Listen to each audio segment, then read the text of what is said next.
You possess a human brain, but possessing the organic hardware of a Homo sapiens does not mean you have cognitive sovereignty. Most of us operate as passengers inside a system driven by chaotic, inherited impulses that lock our thinking into rigid, impenetrable blocks.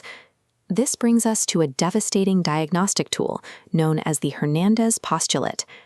The primary obstacle preventing your intellectual development is the comfortable assumption that by simply being born human, you are automatically a rational creature. That guarantee is an illusion. This diagram maps the reality of human cognition. As you can see, 96% of your daily mental processing happens here, in a fast, automatic, and entirely unconscious block. Barely 4% is reserved for slow, deliberate prefrontal reasoning. That massive 96% block is governed by your amygdala. It does not perform logic. It filters the world strictly through the lens of immediate survival, forcing rapid, monolithic reactions to any perceived threat. When the amygdala runs the system, you are operating as a carbon ape. Human rationality, therefore, is not the default biological setting for our species. It is a highly unstable, marginal statistical exception that must be actively maintained. Professional degrees and academic accolades do not exempt you from this biology. Accumulating vast amounts of data does not automatically activate your prefrontal cortex. Modern educational systems excel at loading technical information into the brain.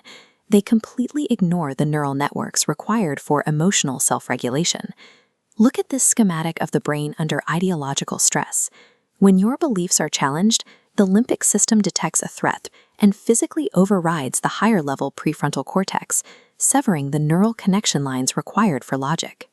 The result is the highly informed carbon ape. You might hold a PhD, but the moment your dogma is questioned, you defend your academic theories with the exact same biological panic a primate uses to defend its territory. Access to advanced knowledge holds no value if the underlying operating hardware immediately defaults to biological terror the second it encounters friction.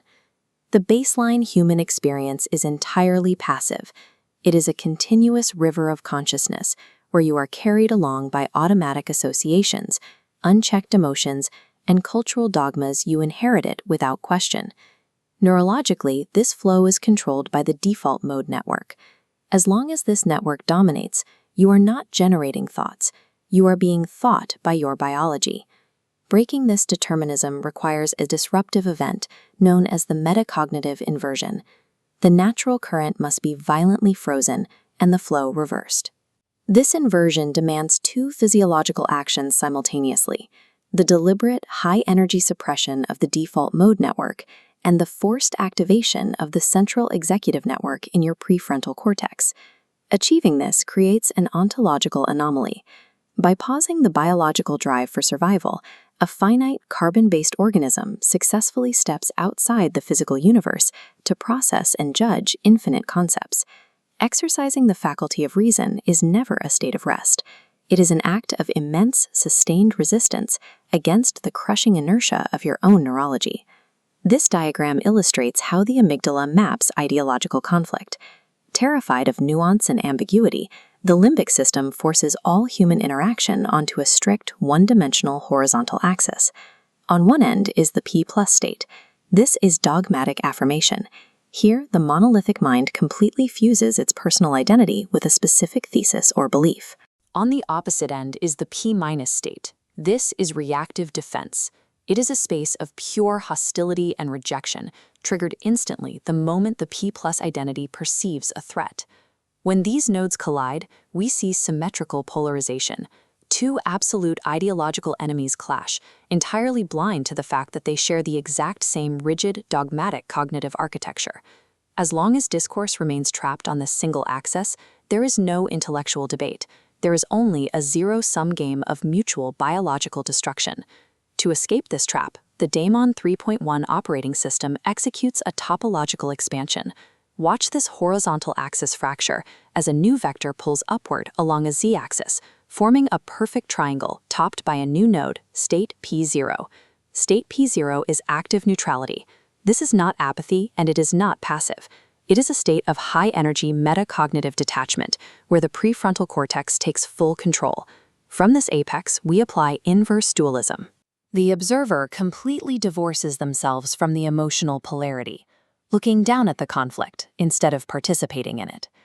This allows for a specific tactical maneuver called cognitive triangulation. You absorb an ideological attack, immediately elevate to P0, and dissect the opponent's argument purely as structural data. Whoever occupies the P0 node dictates the reality of the system. They are the only participant utilizing the opposition's energy as strategic information, rather than treating it as an existential threat. A fully upgraded cognitive operator practices strategic flexibility.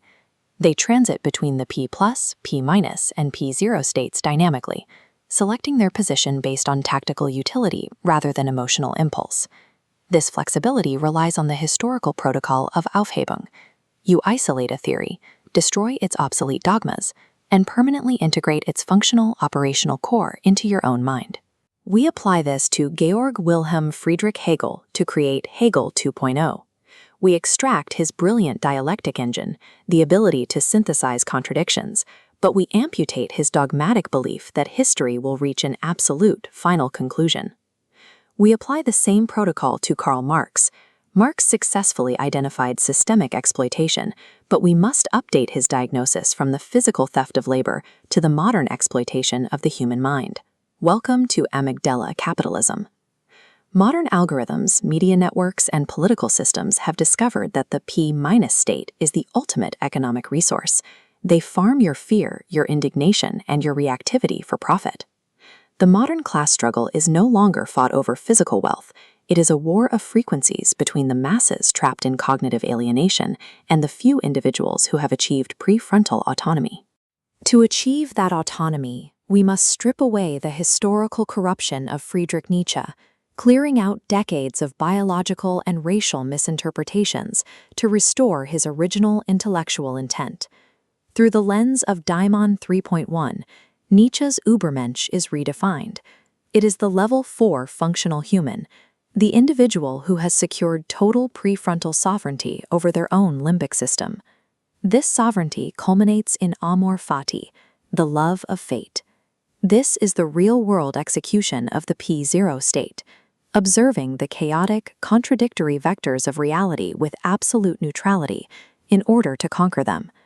The installation of this cognitive operating system is complete only when you permanently cease to be a passenger of your own biology and take your rightful place as the sovereign architect of your reality.